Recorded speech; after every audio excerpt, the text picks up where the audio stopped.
Paper discrete के इस वाले लेक्चर में हम ये वाली थ्योरम पढ़ेंगे जो कि आपके हैमिल्टोनियन चक्र वाले टॉपिक से है। पहले हम थ्योरम का स्टेटमेंट देख लेते हैं, इसके बाद जो है हम इसका प्रूफ देखेंगे। तो ये थ्योरम क्या कहती है? थ्योरम का स्टेटमेंट ये है कि n शीर्षों वाले पूर्ण ग्राफ में जहाँ पे n क्या है, एक विषम पूर्णांक है और n की जो मिनिमम वैल्यू है वो 3 है और 3 से ज़्यादा हो सकती है, मिनिमम वैल्यू 3 है। और इसके बाद जो है 3 आपको ऑड इंटीजर ही लेना है, मतलब जैसे 3 ले लिया, 5 ले लिया, 7 ले लिया, इसी तरह से लेना है। तो आपको ये शो करना है ऐसे शीर्ष वाले पूर्ण ग्राफ जो कंप्लीट ग्राफ होता है उसमें हैमिल्टोनियन चक्र की जब आप संख्या ढूंढते हो, और हैमिल्टोनियन चक्र कैसे? कोर असंयुक्त। कोर असंयुक्त का मतलब होता है ऐसे चक्र जिनमें कोई भी कोर कॉमन नहीं है। हैमिल्टोनियन चक्र हमें पता है क्या होता है, ऐसा चक्र जिसमें कि आपके ग्राफ के सभी शीर्ष आ रहे हो लेकिन कोई भी शीर्ष जो है वो रिपीट नहीं हो रहा हो, लेकिन वहाँ पे कोर की कोई कंडीशन नहीं होती। आपकी कोर जो है रिपीट भी हो सकती है, आपकी सारी कोर आ भी सकती है और ना आए तब भी कोई प्रॉब्लम नहीं है, लेकिन जो है वर्टेक्स जो आपके होते हैं, शीर्ष जो होते हैं वो सभी आने चाहिए हैमिल्टोनियन चक्र में। और ये एक साइकिल होता है, चक्र होता है, तो शुरू और एंड वाला जो शीर्ष है वो सेम रहेगा। और कोर असंयुक्त जो है साथ में टर्म ऐड की है, इसका मतलब ये है कि जो हैमिल्टोनियन चक्र आपको ऐसे ढूंढने हैं जिनमें आपस में कोई भी कोर रिपीट ना हो रही हो, सेम नहीं हो, कॉमन नहीं हो। तो ऐसे चक्र की जब आप संख्या ढूंढोगे तो आपको ये सिद्ध करना है कि ऐसे आपके ग्राफ में n-1/2 चक्र होते हैं, इनकी संख्या जो है n-1/2 होती है। तो ये थ्योरम का स्टेटमेंट है। अब इसका प्रूफ पढ़ लेते हैं। तो हमने कहा G जो है आपका V और E सेट से बना हुआ है। V आपका शीर्षों का समुच्चय है, E जो है वो कोरों का समुच्चय है। और ये ग्राफ कैसा है? पूर्ण ग्राफ है, कंप्लीट ग्राफ है। आपकी जो शीर्षों की संख्या n है और n की मिनिमम वैल्यू 3 हो सकती है और 3 से ज़्यादा हो सकती है, और n कैसा है? एक विषम पूर्णांक है। तो हम जानते हैं कि n शीर्षों वाले पूर्ण ग्राफ में, कंप्लीट ग्राफ में टोटल जो कोर होते हैं आपके एड जो होते हैं उनकी टोटल संख्या क्या होती है? n into n-1/2। इसका मतलब ये जो कोरों का समुच्चय है इसमें टोटल कितनी कोर होगी? n इंटू n-1/2, यानी कि आपके ग्राफ में n इंटू n-1/2 कोर है। हमारा जो है इस वाली थ्योरम में कोर पे फोकस इसलिए है क्योंकि हमें जो हैमिल्टोनियन चक्र निकालने हैं वो कैसे है? कोर असंयुक्त है, यानी कि उन चक्रों में कोई भी कोर जो है वो कॉमन नहीं रहेगी। तो ये आपकी जो ग्राफ में टोटल कोर है, एड्ज है, इनको हमें हैमिल्टोनियन चक्र में डिवाइड करना है। तो हम हैमिल्टोनियन चक्र के बारे में क्या जानते हैं कि कोई ग्राफ में अगर आप हैमिल्टोनियन चक्र बनाना चाहते हो तो उसमें ग्राफ के सभी शीर्ष उपस्थित होते हैं। तो यहाँ पे आपके टोटल शीर्ष कितने हैं? n है। इसका मतलब इस ग्राफ के किसी भी हैमिल्टोनियन चक्र में n शीर्ष आएंगे आपके। दूसरी कंडीशन क्या है? कोई भी शीर्ष रिपीट नहीं होता, तो इसका मतलब आपके जो है कोरों की संख्या उसमें क्या होगी? n ही होगी, यानी आपके हैमिल्टोनियन चक्र में n शीर्ष होंगे और n कोर होगी। अब आप देखिए आपकी ग्राफ में टोटल कोर इतनी है, तो आप इन कोरों की हेल्प से कितने जो है हैमिल्टोनियन चक्र बना सकते हो? अगर एक आपके हैमिल्टोनियन चक्र में n कोर लग रही है तो इसको n से डिवाइड कर देंगे, कितना आएगा? n-1/2, यानी कि आपके यहाँ पर इस ग्राफ में मैक्सिमम जो कोर आपके पास है उन कोरों से आप मैक्सिमम जो है n-1/2 हैमिल्टोनियन चक्र बना सकते हो। अब जो है ये तो मैक्सिमम है, हमें बताना है एग्जैक्ट जो है इतने ही होते हैं, ये हमें शो करना है। मैक्सिमम तो हो गया, लेकिन एग्जैक्ट कैसे शो करेंगे? तो हम जो है यहाँ पर बुक में अलग मेथड दिया हुआ है, हम इसको थोड़ा अलग मेथड से करते हैं। अगर हम जो है शुरू के जो कुछ ग्राफ्स है उनके लिए हैमिल्टोनियन चक्र ऐसे कोर असंयुक्त हैमिल्टोनियन चक्र ढूंढ के देखें तो हम ये देखेंगे कि एग्जैक्ट कितने उपस्थित होते हैं। उनसे जो है हम हमारा फॉर्मूला बनाएंगे कि यहाँ पे इतने होंगे या इससे कम होंगे, ये हमें पता चल जाएगा। तो हमें यहाँ तक ये तो पता चल गया कि मैक्सिमम हैमिल्टोनियन चक्र यहाँ पे कोर असंयुक्त हैमिल्टोनियन चक्र n-1/2 हो सकते हैं। अब देखिए जब n=3 लेते हैं तो आपका कंप्लीट ग्राफ इस टाइप का बनता है, v1 v2 v3, ये ट्राइंगल टाइप का। अगर हम इसमें हैमिल्टोनियन चक्र बनाना चाहते हैं तो वो क्या बनेगा? v1 v2 v3 और v3 से वापस v1। ठीक है, एक ये बन गया। अब यहाँ पर इसके अलावा कोई और हैमिल्टोनियन चक्र इस टाइप का कोर असंयुक्त पॉसिबल नहीं है, क्योंकि आपके ग्राफ में 3 ही कोर थी और 3 कोर जो है तीनों इसमें काम आ गई इस वाले चक्र में। अगर आप कोई और चक्र बनाओगे तो उसमें जो है आपके यही कोर काम आएगी जो इसमें है, तो फिर वो क्या है, कोर असंयुक्त, कोर डिसजॉइंट नहीं हो पाएगा। इसलिए इस वाले ग्राफ में केवल ये एक ही हैमिल्टोनियन चक्र पॉसिबल है। तो यहाँ पे n=3 के लिए हैमिल्टोनियन चक्र की संख्या क्या हो गई, 1। और अगर आप इस फॉर्मूले से निकालते हो इसमें 3 पुट करके 3 - 1/2, तब भी वैल्यू क्या आती है, 1। इसका मतलब क्या हुआ, n=3 के लिए कोर असंयुक्त हैमिल्टोनियन चक्रों की संख्या जो है वो कितनी है, एग्जैक्ट n-1/2। यानी जो थ्योरम हम सिद्ध करना चाहते हैं वो n=3 के लिए सही है। अब n=5 के लिए लेते हैं, तो देखिए 5 का जो ग्राफ है, कंप्लीट ग्राफ, वो मैंने यहाँ ड्रॉ कर रखा है। तो पहला वाला जो हैमिल्टोनियन चक्र है वो आप ये जो बाहर वाले कोर है इनसे ले सकते हैं। V1 से V2 पे गए, V2 से V3 पे गए, V3 से V4 पे गए, V4 से V5 पे, V5 से वापस V1 पे। ये आपका क्या हो गया, C1, पहला वाला हैमिल्टोनियन साइकिल हो गया। अब आप देखिए आपने जो बाहर वाली कोर है वो सारी इसमें काम ले ली। इसका मतलब अब आगे आप जो हैमिल्टोनियन चक्र इस थ्योरम के लिए बनाना चाहते हो वो कोर डिसजॉइंट होगा, यानी उसमें आप ये बाहर वाली कोर काम में नहीं ले सकते। इसका मतलब आपको ये अंदर वाली कोर ही काम में लेनी है। तो अंदर वाली कोर से कौन सा हैमिल्टोनियन चक्र बन सकता है, देखिए आप V1 से V3 पे गए, ये अंदर वाली कोर की हेल्प से, बाहर वाली कोर आपने यूज़ नहीं की। V3 से आप V5 पे गए, इस कोर से, अंदर वाली कोर है, बाहर वाली कोर है नहीं। V5 से आप V2 पे गए, अंदर वाली कोर से, V2 से V4 पे गए और V4 से V1 पे गए, यानी ये अंदर वाली कोरों की हेल्प से जो है आपका जो दूसरा साइकिल है वो C2 बन गया। अब आप देखिए आपने बाहर वाली जो कोर है सारी आपकी, जो आपके पास 5 कोर है वो आपने पहले वाले साइकिल में यूज़ कर ली, अंदर वाली सारी कोर आपने दूसरे वाले साइकिल में यूज़ कर ली। अब अगर आप कोई और दूसरा जो है हैमिल्टोनियन चक्र बनाना चाहते हो, और वो भी किस तरह का, कोर डिसजॉइंट, यानी उनमें वो कोर नहीं आनी चाहिए जो इन दोनों में काम आ गई। तो अब आप देखिए इन दोनों के अलावा तो आपके ग्राफ में कोई कोर बची नहीं रही। तो इसका मतलब अब आप तीसरा जो है यहाँ पे कोर असंयुक्त हैमिल्टोनियन चक्र नहीं बना सकते। इसका मतलब n=5 के लिए ऐसे चक्रों की टोटल संख्या क्या है, 2। और अब जब आप इस फॉर्मूले में n=5 पुट करते हो तो 5 - 1/2, इसकी वैल्यू भी क्या आती है, 2। इसका मतलब n=5 वाले ग्राफ में कोर असंयुक्त हैमिल्टोनियन चक्र की जो एग्जैक्ट संख्या है वो कितनी है, n-1/2। n=3 और 5 के लिए तो ग्राफ बना के देखा जा सकता है कि ये वाली थ्योरम को सिद्ध किया जा सकता है।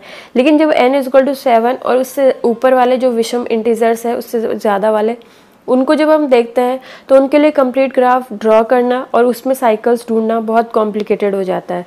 तो n=7 के लिए मैंने साइकिल्स बनाई है लेकिन बिना ग्राफ की हेल्प से।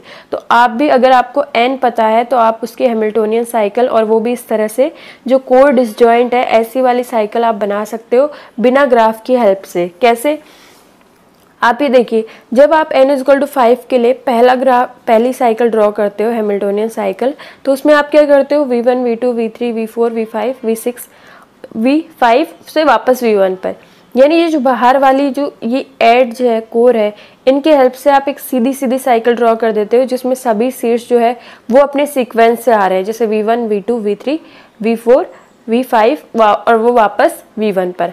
लेकिन आप देखिए जब आपने दूसरी साइकिल ड्रॉ की तो उसमें आपको ये वाली कोर तो लेनी नहीं थी, इसके अलावा वाली कोर लेनी थी। तो क्या है, आपने C1 ड्रॉ किया, तब तो देखिए शीर्षों के बीच में क्या क्या गैप है, एक एक का गैप है। V1 के बाद V2 है, V2 के बाद V3 है। लेकिन जब आप 2 वाली ड्रॉ करते हो, सेकेंड वाली साइकिल ड्रॉ करते हो, तो आप ये देखिए इन शीर्षों के बीच में 2-2 का गैप है। जैसे कि यहाँ पर V1, फिर V1 +2 करेंगे तो V3, V3 में +2 करेंगे तो V5, V5 में +2 करेंगे तो V2 आ जाएगा, क्योंकि V5 लास्ट वाला शीर्ष है। इसके बाद 2 आप आगे जाओगे तो V1 V2 आ जाएगा। V2 में आप +2 करोगे तो V4 आ जाएगा। V4 में जब आप +2 करोगे तो V5 V1 वापस V1 आ जाएगा, और V1 आते ही आपकी साइकिल जो है वो पूरी हो जाएगी। तो इस तरह से हम जो है वो बिना ग्राफ की हेल्प से भी साइकिल ढूंढ सकते हैं। और ये ऐसी वाली साइकिल होती है जिसमें जो है पीछे वाली साइकिल की कोई भी कोर नहीं आई हुई होती है। तो n=7, और ऐसे वाले साइकिल को आप मैक्सिमम कहाँ तक ले जा सकते हो, जब n=5 था तो आपको C1 C2 तक मिला था, यानी n-1/2 तक आपको साइकिल्स जो है वो मिल जाती है।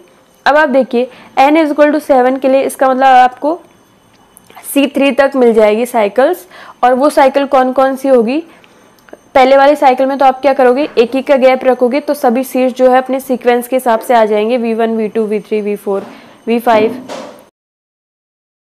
तो इस तरह से हम जो है n = 7 के लिए C1 वाली साइकिल बना लेंगे, हैमिल्टोनियन साइकिल। इसके बाद जो है सेकंड वाली साइकिल बनाने के लिए हम क्या करेंगे, शीर्षों में ये C2 यानी सेकंड वाली साइकिल है, तो हम क्या करेंगे, इसके शीर्षों में 2 का गैप रखेंगे। जैसे पहले V1, फिर V3, फिर V5, फिर V7। 7 में 2 ऐड करेंगे तो 9 होगा, लेकिन यहाँ पे 9 नहीं है तो 7 के बाद 1 रिपीट होके 1 2 हो जाएगा। 2 में 2 ऐड करेंगे तो 4 और ये V6 एंड लास्ट में V1 आ जाएगा। इसी तरह से C3 वाली साइकिल बनाते टाइम हम क्या करेंगे, 3 का गैप रखेंगे। और यहाँ पे देखिए V1 के बाद हम लेंगे V4, V4 के बाद हम लेंगे V7, 7 में 3 ऐड करेंगे तो क्या आ जाएगा, V3, क्योंकि 7 आपका लास्ट वाला शीर्ष है। 3 में 3 ऐड करेंगे 6 आएगा, 6 में आप जब 3 ऐड करोगे तो 7 1 2 12 आ जाएगा। 2 में 3 ऐड करोगे तो 5, 5 में जब 3 ऐड करोगे तो 6 7 1, वापस आपका ये साइकिल बन जाएगी। इस तरह से आपके पास जो है 3 आपके पास साइकिल्स, हैमिल्टोनियन साइकिल्स आ जाएंगी। अब ये देखिए हमें कैसे पता कि इसमें जो है कोई भी कोर रिपीट हो रही है या नहीं हो रही। तो पहले वाले में देखिए V1 से आपने V1 से V2 वाली कोर इसमें यूज़ की है, यहाँ पे आपने V1 से V3 वाली कोर यूज़ की है, यानी V1 V2 वाली कोर आपने यहाँ यूज़ नहीं की, और यहाँ पे V1 से V4 वाली कोर यूज़ की, यानी ये अलग कोर है। अब देखिए पीछे फर्स्ट वाली में आपने V2 से V3 वाली कोर यूज़ की थी, यहाँ V3 से V5 वाली, V2 से V4 वाली कोर आप यूज़ कर रहे हैं, और यहाँ पे आप V2 से V5 वाली कोर यूज़ कर रहे हैं। इसका मतलब 2 से जो 3 पर जा रही थी वो कोर आगे वाली 2 साइकिल्स में रिपीट नहीं हुई। इसी तरह से यहाँ पे देखिए V3 से आपने V4 वाली कोर यहाँ यूज़ की, यहाँ पे आपने 3 से 5 पर जा रही थी वो कोर यूज़ की, और यहाँ पे आपने 3 से 6 पे जो कोर जा रही थी वो यूज़ की। तो यहाँ पर ये इस तरह से आपको 3 साइकिल मिल जाएगी। और हम ये भी कह सकते हैं कि कोई भी कोर रिपीट नहीं हो रही, क्योंकि शीर्षों का कोई भी सीक्वेंस यहाँ पे रिपीट नहीं हो रहा। जैसे यहाँ पे 2 3 था, कहीं पे भी 2 3 नहीं मिलेगा आपको, यहाँ पे 4 5 है, आगे वाली साइकिल्स में कहीं पे भी 4 5 नहीं मिलेगा, क्योंकि 4 और 5 अगर आगे साथ में आ रहा होता आगे वाली साइकिल्स में तो इसका मतलब आपने 4 5 वाली कोड जो है वो आगे यूज़ की है, लेकिन 4 5 आगे कहीं नहीं आ रहा, इसका मतलब आपने इस कोर को आगे वाली साइकिल्स में यूज़ नहीं किया है। अब ये देखिए हमें कैसे पता कि इसके बाद आगे और कोई साइकिल बनेगी ही नहीं। तो ये देखिए आप जो है कंप्लीट वाले ग्राफ में क्या होता है, हर शीर्ष जो है वो बाकी के बचे हुए सब शीर्षों से क्या होता है, जुड़ा हुआ होता है। तो यहाँ पे ये देखिए V1 जो है इसका मतलब V2 से, V3 से, V4 से, V5 से और V6 से और V7 से सबसे जुड़ा हुआ है। अब आप देखिए V1 से V2 पे जाने वाली कोर आपने यहाँ यूज़ कर ली, V1 से V3 वाली कोर आप, यानी इसका मतलब V1 से एक कोर जा रही है V2 पे, एक कोर जा रही है V3 पे, एक कोर जा रही है V4 पे, एक कोर जा रही है V5 पे, एक जा रही है V6 पे और एक कोर जा रही है V7 पे। यानी V1 से आपके पास कितनी कोर है, 1 2 3 4 5, और ये जितने आपके पास शीर्ष है उनमें से एक कम हो जाएगा। 7 शीर्ष है तो एक तो ये खुद ही है, इसका मतलब आपके पास 6 कोर है जो V1 से बाकी बचे हुए शीर्षों पे जा रही है। अब आप देखिए इन 6 वाली कोर में से आपने यहाँ पर जो V1 से V1 से V2 पे जा रही थी एक कोर आपने यहाँ काम ले ली, V1 से V2 पे जा रही थी वो यहाँ काम ले ली, V1 से V2 पे जा रही थी वो यहाँ काम ले ली, दूसरी हो गई V1 से V4 पे जा रही थी ये वाली काम ले ली, थर्ड वाली हो गई। इसके बाद देखिए V7 से V1 वाली आपने ये यहाँ पर ले ली, V6 से V1 वाली आपने यहाँ ले ली, ये 5वीं कोर हो गई, और V5 से V1 वाली कोर आपने यहाँ पर ले ली, ये कौन सी आपकी 6 कोर हो गई। तो V1 से जो 6 कोर बाकी के सिरों पे जा रही थी वो 6 जो है इन तीनों में काम आ गई।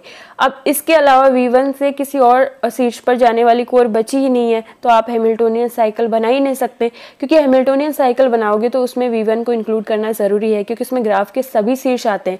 लेकिन V1 से किसी दूसरे शीर्ष पर जाने वाली कोई कोर बची नहीं है, 6 कोर जो है यहाँ पर काम आ गई। इसका मतलब जो है यहाँ पर आपके कोई कोर नहीं बची, इसका मतलब आगे कोई और हैमिल्टोनियन साइकिल जो है वो पॉसिबल ही नहीं है। इसी तरह से हम देखें जो Vn वाला कंप्लीट ग्राफ होता है उसमें प्रत्येक शीर्ष की कोटि n-1 होती है, यानी प्रत्येक जो शीर्ष है वो n-1 कोर उसके पास अवेलेबल होती है। तो यहाँ पर ये देखिए, जैसे मैं V2 की बात करूँ तो देखिए V2 से V3 एक कोर यहाँ काम आ गई, V2 से V4 एक कोर आपकी यहाँ काम आ गई, और यहाँ पर आपके V2 से V5 वाली कोर यहाँ काम आ गई। इसका मतलब आपके पास जो है और कोर जो है वो बचने की पॉसिबिलिटी नहीं रहती। ये आपने V1 वाले केस में भी देख लिया था। तो इस तरह से जैसे हम यहाँ देखें V1 की जो टोटल कोटि है वो कितनी है, 1 2 और ये 3 और ये 4। यहाँ पे V2 से 4 कोर जा रही है, तो आपने जो है ये चारों कोर यहाँ यूज़ कर ली। कैसे यूज़ कर ली, देखिए V2 से V3 वाली कोर आपने यहाँ पे, ये जो सीक्वेंस है इसमें आपने 2 कोर यूज़ किए हैं, एक तो V1 से V2 पे जा रही है, एक V2 से V3 पे जा रही है, 2 कोर यहाँ काम आ गई। अगली वाली साइकिल में V5 से V2 वाली कोर काम आ गई और V2 से V4 वाली 2 कोर यहाँ काम आ गई। तो V2 से जाने वाली चारों कोर जो है आपकी काम आ चुकी है, तो अब कोई और कोर बची ही नहीं। यहाँ पे हम देखें तो V1 से V2 पे गए, V2 वाले एक कोर यहाँ काम आ गई, V2 से V3 पे गए, दूसरी कोर यहाँ काम आ गई, V2 की 2 कोर यहाँ काम आ गई, 2 यहाँ काम आ गई, 2 यहाँ काम आ गई। हर शीर्ष के पास 6 ही कोर है, 6 कोर जो है काम आ चुकी है। इसका मतलब इनके अलावा जो है कोई और कोर बची नहीं रही, तो आप जो है हैमिल्टोनियन साइकिल बना ही नहीं सकते। क्योंकि हम जो हैमिल्टोनियन साइकिल बना रहे हैं वो कैसी है, कोर डिसजॉइंट, यानी कोर का जो रिपीटेशन है हम वो नहीं चाहते। और इनके अलावा अगर आप कोई और हैमिल्टोनियन साइकिल ये जो K7 में बनाओगे तो आपको कोर रिपीट करनी पड़ेगी। तो n=7 के लिए हमें 3 साइकिल्स मिली है, और 3 साइकिल्स जो है वो n-1/2 वाले फॉर्मूले से आप निकालो तब भी उसकी संख्या क्या आती है, 7-1/2 करेंगे तो 3 ही आती है। तो हम यहाँ पर हमने 3 के लिए कर दी, 5 के लिए 7 और 7 के लिए कर दी। अब अगर आप किसी पर्टिकुलर n के लिए करना चाहते हो जो ग्रेटर दैन 7 है और ये विषम पूर्णांक है, तो इसमें उपस्थित कोर असंयुक्त हैमिल्टोनियन जो है ये बन जाएंगे।